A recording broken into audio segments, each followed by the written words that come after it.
It was a campaign that would decide the outcome of World War II.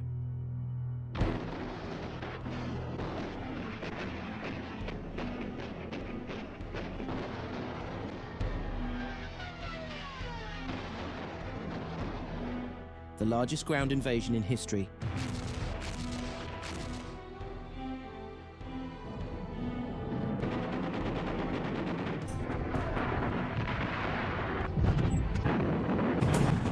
Operation Barbarossa. Adolf Hitler's invasion of the Soviet Union.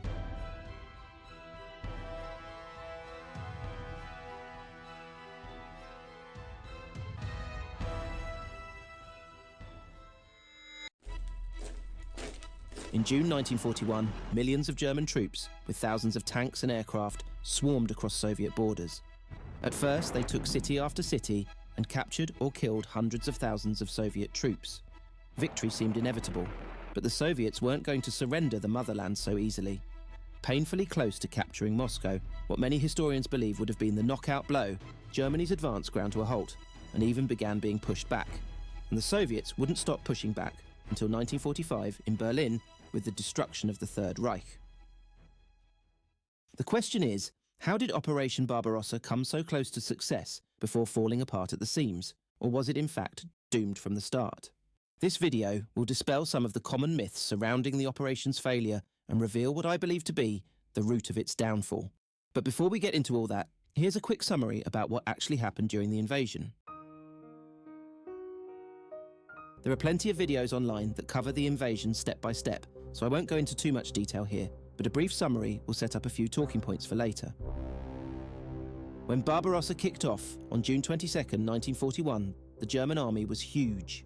150 divisions with roughly 3 million men, 3,000 tanks and 2,500 aircraft ripped across Soviet borders over a 2,000-mile front stretching from the Baltic to the Black Sea. The Germans split themselves into three army groups. Army Group South advanced toward Kiev, Army Group North Leningrad, and Army Group Center Moscow. The German advance was so rapid, only 7 days into the invasion, 2 panzer thrusts pushed beyond, encircled, and captured 300,000 Soviet troops near Minsk. Soviet commanders were paralyzed by the speed of the onslaught. Stalin himself had a breakdown. Only after about 10 days on the 3rd of July, he snapped out of his disbelief and urged his people to defend the motherland. But still, it seemed that the Germans couldn't be stopped. Hitler went as far as saying that within 3 months, Russia will be finished. On the 22nd of July, another 300,000 Soviets were encircled and captured near Smolensk. It was around this point that many historians believe Hitler made his first major strategic blunder. Moscow was now only 200 miles away. Hitler's commanders, most notably Heinz Guderian, pleaded for the green light to push on to Moscow before the Soviets could sort themselves out and before it became a battle of attrition. But by mid-July, Army Group South was still about 50 miles away from capturing its objective, Kiev, and Soviet troops that had been encircled in this and other areas were now attacking behind German lines. As a result, Hitler told Guderian that before pushing onto Moscow, his forces are to move south, help capture Kiev, and mop up any leftover pockets of Soviet forces that were wreaking havoc. Guderian strongly challenged the decision, but there was no changing Hitler's mind. On the 23rd of August, Guderian's panzers began their move south. The battle that followed, 3 weeks later on the 16th of September, saw 2 Soviet armies convincingly defeated near Kiev, with about 500,000 men either captured or killed. The push to Moscow could now resume. As we will discuss later, moving south was necessary for the Germans, but it gave the Soviets 3 crucial weeks to sort out their defences near Moscow and allowed Stalin time to move important factories out of the danger zone to the Ural Mountains, where they could continue producing much-needed material unhindered. But Germany's issues didn't stop there. They assumed that their victories to this point would have already crippled the Red Army. After all, about 1 million Soviets had already been captured or killed, and a big chunk of the Red Air Force was destroyed. However, the Red Army was only growing in number and capability. Germany had majorly underestimated or miscalculated how many reserves Stalin could draw from all corners of the motherland, a point that I'll touch on again later in the video. By this stage, although Army Group North had carved its way to Leningrad and surrounded it by the middle of September, the city didn't surrender, kicking off a massive siege that would last well over 2 years.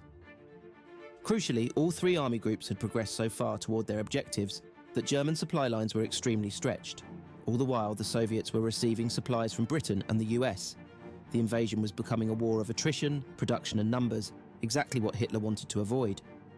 By September 20th, Guderian's panzers had rejoined Army Group Center for Operation Typhoon, the final assault on Moscow.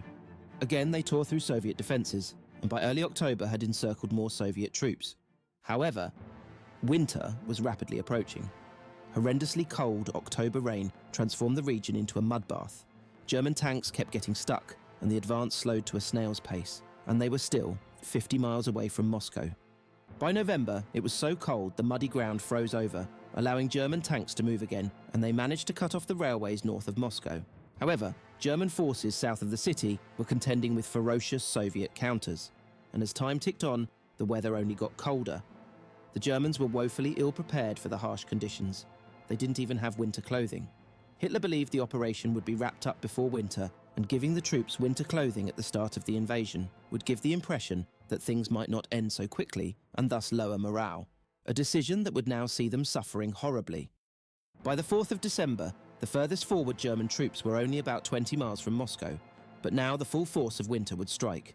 It dropped below -30°C, and thick layers of snow fell non-stop.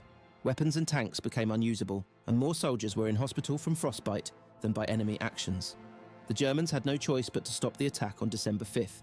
Once again, just like in Napoleon's time, winter came to the aid of the Russians. Despite this, Hitler was still sure that after winter had passed, he would get his victory. To him, things still looked totally winnable. He just needed that one big decisive blow. However, the Soviets had other ideas. In November, Stalin was informed by his best spy, who was in Japan, that the Japanese were not going to attack the Soviets from the east. As a result, the troops Stalin had stationed there for defense could now be freed up. 30 hardened Siberian divisions, experts in winter combat, began making their way to Moscow. By early December, roughly 500,000 reinforcements had joined the fray. On the 5th, the same day the Germans decided to halt their push on Moscow, the Soviets launched a massive counterattack. Completely caught off guard, the stunned Germans retreated. By January 7, 1942, German forces had been pushed back 250 kilometers. Hitler was enraged and ordered his troops to hold the line any way possible. The high-ranking officers who objected were sacked, most notably Heinz Guderian and Walter von Brauchitsch. Hitler then took command himself and declared retreat was not an option, even if it meant death. To make matters worse, on the 7th of December 1941, Germany's ally Japan attacked America at Pearl Harbor. Without much delay and without a plan, Hitler declared war on America. The sleeping giant was awoken, and Hitler would now have to contend with Soviet forces, who were backed by an ever-increasing amount of American supplies. Regardless, in early 1942, Hitler was adamant that the attack must go on, but he needed to adjust his approach.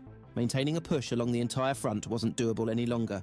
German supplies, most importantly oil, were running out fast. So rather than trying to capture Moscow again, he switched his focus south to Soviet oil fields in the Caucasus and eventually the large industrial city of Stalingrad. It would end in disaster, with the move on Stalingrad often seen as one of the main reasons the Germans failed.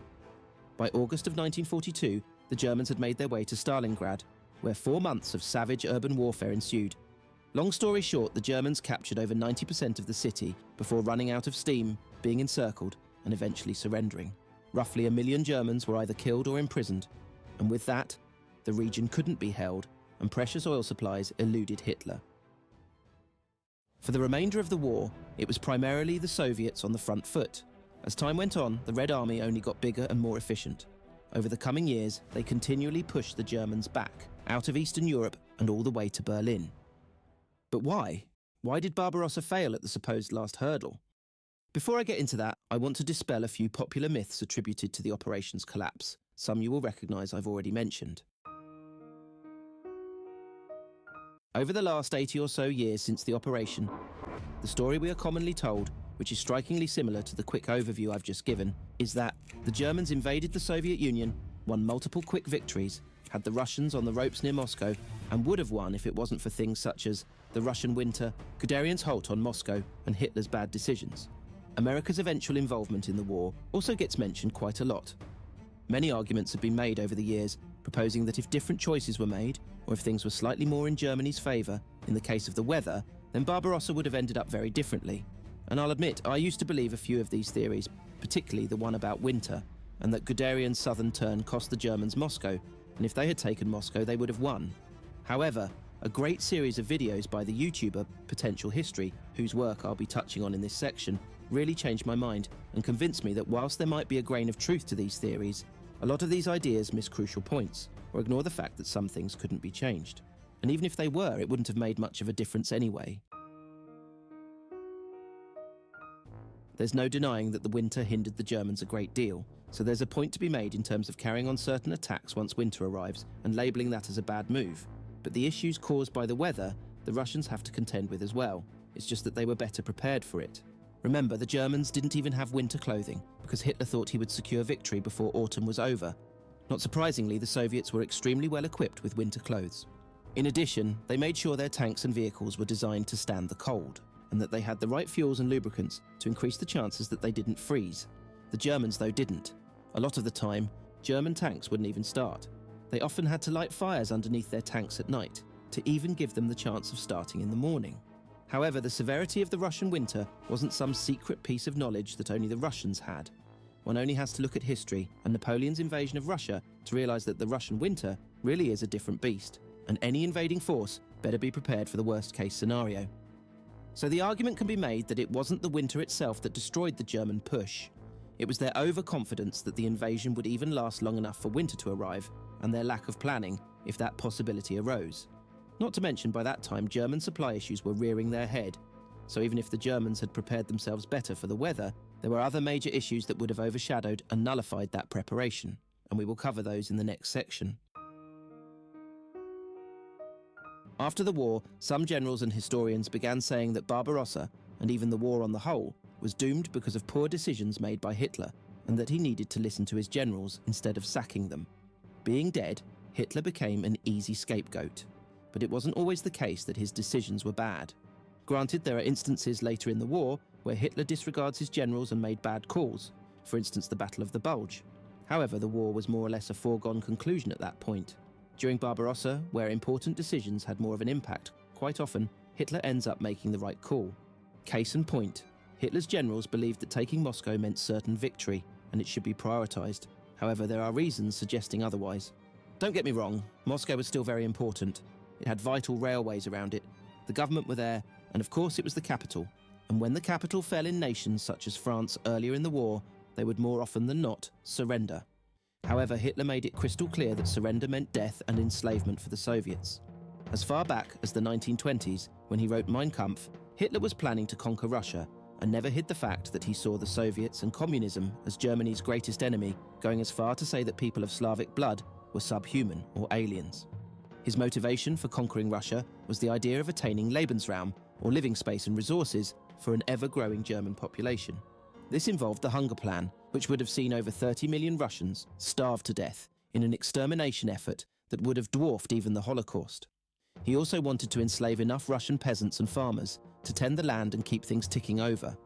In short, there were really only two options for the Soviets: to die once occupied or die fighting. With that in mind, even if Moscow fell, it's safe to say they aren't suddenly going to choose to die under occupation. Remember, by the time the Germans were close to Moscow, other important cities had been captured or besieged, like Kiev, Smolensk and Leningrad. Stalingrad also came close the following year, all which greatly damaged the Soviet economy and war effort. But still, surrender was never considered. They knew what awaited them if they gave up. It's likely the Germans would have had to conquer every square inch of Soviet land to claim victory, and by the time the Germans are at the gates of Moscow, their forces are already a shadow of their former self, so that wouldn't realistically be achievable. Basically, taking Moscow would have hurt the Russians, but I don't think it would have been all she wrote. If he didn't know initially, Hitler eventually came to this realization. The war was inevitably going to become a war of attrition, so for him, Moscow was, or at the very least became, a nice victory to claim, but it was not the be-all, end-all. The resources of Ukraine and the oil fields in the south were far more crucial in his eyes, and taking into account Germany's lack of oil and other supplies, this is a prime instance where Hitler was right to give less priority to the Moscow push. This, by extension, debunks and leads me to another common myth, that Guderian's dreaded southern turn away from Moscow ultimately cost Germany the war.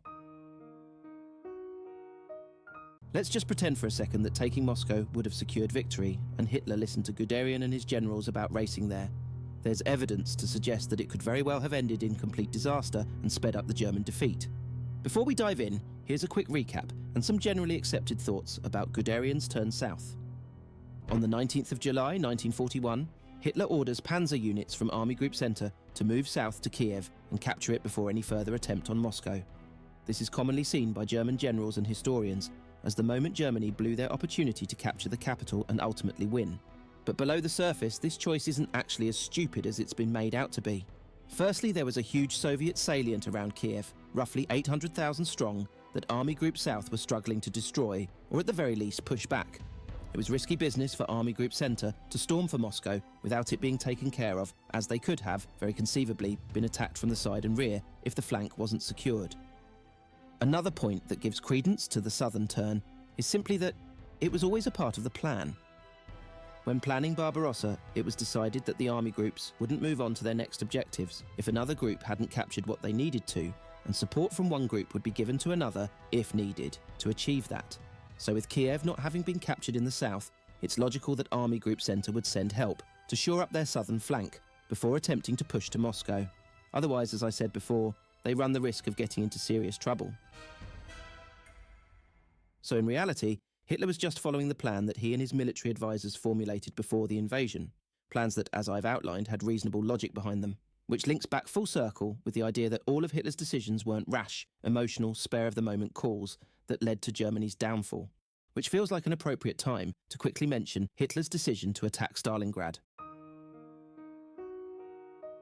After the war, this is often labelled as an ego-driven, strategic blunder by Hitler. Again, he became easy to blame.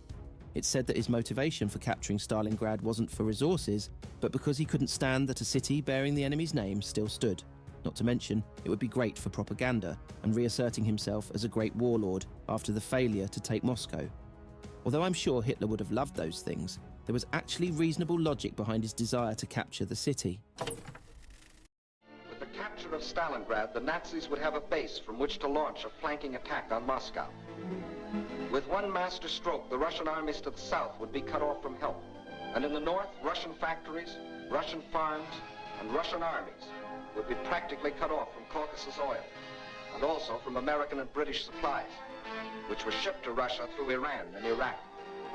German control of the entrance to the Volga and its two main ports, Astrakhan and Stalingrad, would be a crippling blow for Russia. For the Volga is the vital artery through which flowed the lifeblood of supplies.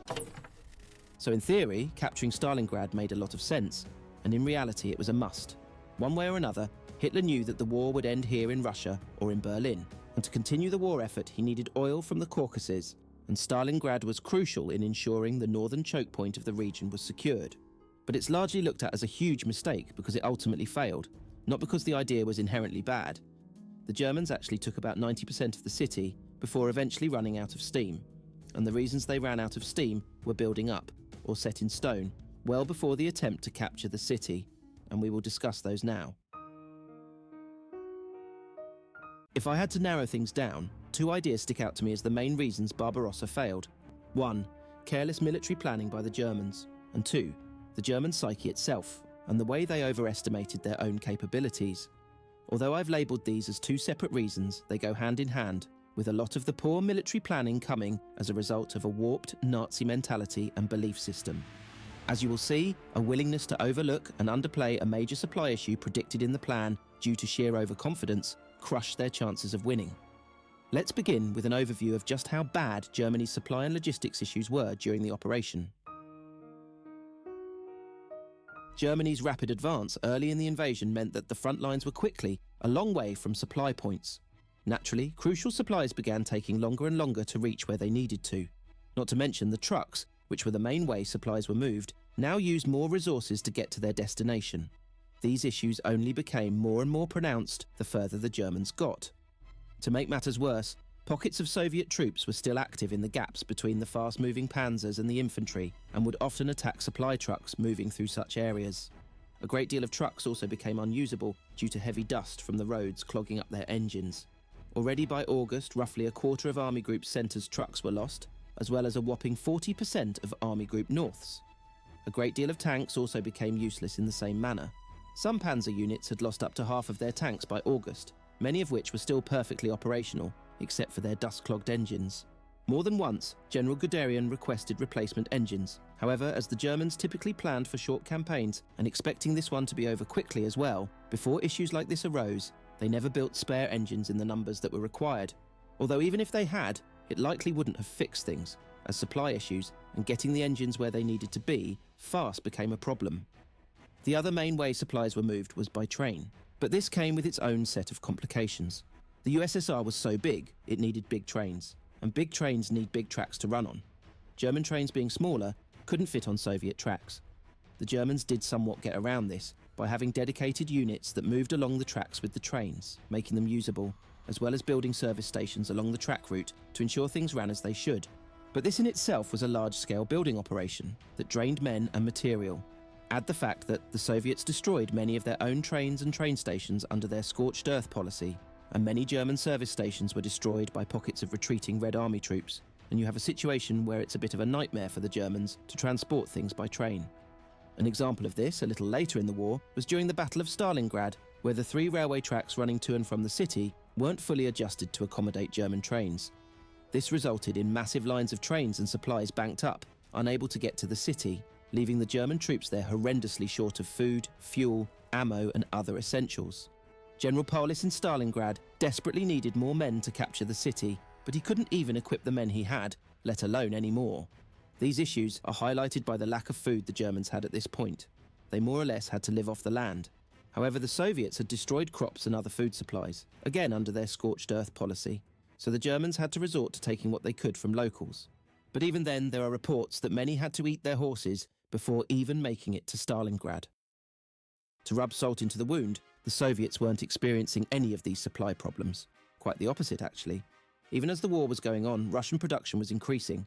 For example, production of the Soviet T-34 tank increased more than 500% from 1940 to 1942. Not to mention, by December 1941, when America entered the war, both America and Britain were providing Russia with vast amounts of supplies. America alone, by the war's end, had provided the Soviets with well over 350,000 trucks and vehicles, roughly 13,000 tanks, 14,000 planes, and over 4 million tons of food. The importance of these supplies can be summed up by a statement Stalin made at the Tehran Conference in 1943, where he said, and I'm paraphrasing slightly, that World War II will be won by British brains, American industry, and Russian blood. I agree with this, especially in terms of later in the war. There's no doubt American supplies went a long way in aiding the Russians in closing out World War II in the fashion they did. But in 1941, when the Germans were blitzing through the Soviet Union and victory seemed a real possibility, German supply issues were already rotting away the war effort. And this is still at a time where if the Germans were well supplied, things may have turned out very differently. A time where the full effect of American supplies hadn't been realised. So while they could be looked at as the icing on the cake, the core of the supply issue lay elsewhere. And for that we have to discuss the planning phase of Barbarossa. When the plan for Barbarossa was being formulated, German supply officer General Edward Wagner was worried about attacking the Soviets with the amount of resources currently available. He stressed to the High Command that with the 2 million men, 300,000 horses and 500,000 vehicles available, figures that were actually far less than what would eventually be deployed, that they would only realistically reach Smolensk, and anything beyond that would create a situation where there would be a lot of stopping and starting, whilst supplies were made and transported from Germany. Knowing this, and knowing your ultimate goal is well beyond Smolensk, to Moscow, and onward to total domination, you would assume Hitler and the High Command would seriously reconsider the operation altogether if they're inevitably going to encounter major supply issues at a point that they really aren't going to consider a success. At the very least, you would think they would lower their expectations a bit here and tweak the plan to have it go ahead on a smaller scale. But to many in High Command, it wasn't an issue, and why they thought it wouldn't be an issue has a lot to say for the operation's ultimate failure. In their early victories during World War II, such as in Poland and France, Germany favoured and planned short, sharp blitzkrieg-style invasions. This was essentially a must for the Germans. While on the surface, their economy looked strong at this point, having been built up by the Nazis in the years prior to World War II, a lot of that went into rapidly building up the military, sacrificing a long-term economic plan. The idea was to build the army, go conquer, and the economy will sustain itself and even thrive from these conquests. As a result, the Germans essentially had to mobilise their forces, win a quick blitzkrieg victory, demobilise, and get the men back in the factories working to generate material for the next attack. In essence, for Barbarossa to be a success, for the economy to be able to sustain it, it had to be planned as another short campaign. German factory owners were ensured that they would have their men back in 3 months, or by about September. 3 months was enough time to conquer some of the smaller nations I mentioned earlier, France, Poland, Greece, Yugoslavia, etc. Nations where, once you conquer enough land, capture enough industry, and the enemy has limited space to retreat to, surrender is more or less the only option. However, with the sheer size of the Soviet Union and what seems like infinite land area to retreat into, 3 months seems like an extremely optimistic time frame to accomplish Barbarossa. And to repeat, these were the type of things that High Command overlooked or thought wouldn't be an issue. This 3-month estimate took another blow when German intelligence severely underestimated the size of the Red Army. Estimates of the Soviet troops on the border were somewhat accurate, but troops deeper into the Soviet Union, including reserves, were majorly miscalculated. As the USSR was a closed country, this type of information wasn't exactly the easiest to obtain. However, in the decades prior to World War II, to work around the limitations of the Treaty of Versailles, plenty of German military personnel worked and trained in Russia with things such as tanks and other weapons. Those Germans who did must have had some idea of what the Red Army was capable of, including a rough idea of its size. But in the planning phase of Barbarossa, they weren't even asked about this. So you have the Germans, with limited supplies, applying a game plan to Barbarossa that worked fine earlier in the war when conquering smaller nations. But with the sheer size and numbers of the USSR, it just wasn't going to cut it. Hitler and a lot of his generals were convinced that the Soviets didn't stand a chance against them. He believed that communism was a horrendous way to govern, and communists were subhuman, and the resistance they could conjure wouldn't be anything noteworthy. He famously said, "We only have to kick the door in, and the whole rotten structure will crumble." This belief was only strengthened in late 1939 and early 1940 during the Russo-Finnish War, where the Russians had a rather terrible campaign and suffered embarrassing losses to the unorthodox guerrilla tactics of the smaller and on paper less capable Finnish forces. Hitler saw in this what he wanted to see, that the Red Army was disorganized and inadequate, especially after Stalin's purges to many of its officers in the years prior.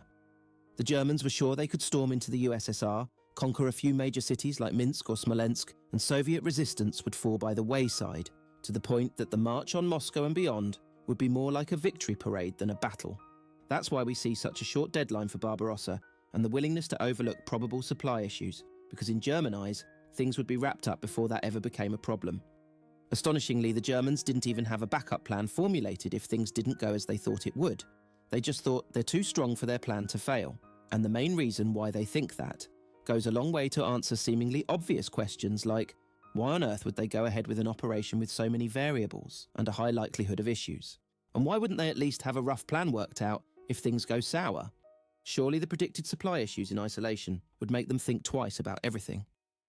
Ultimately, these questions can't be answered logically or reasonably, because when dealing with the Nazi psyche, you're not always dealing with a logical, reasonable, or normal mindset. And when you take that into account, it starts to become a bit more clear why the Germans made some of the outrageous choices they did throughout the war.